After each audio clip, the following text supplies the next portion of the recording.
How to record and add voiceover in CapCut PC. Hi everyone, I'm here to assist you today. Without any delay, let's jump right in. First, open CapCut PC on your device. Import your video and add it to your timeline.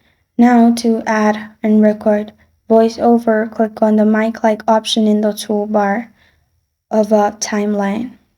Simply click on it. You'll find these options. Click on the red button at the top. After you've clicked on the red button, it will start recording.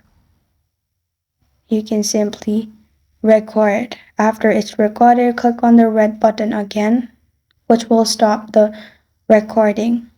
Now, as you can see, the voiceover has been added. You can trim it as you want, and after that, you can simply export your video.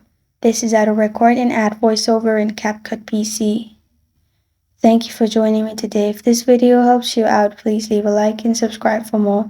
Got a question or want to suggest a topic? Comment below. Thank you for watching.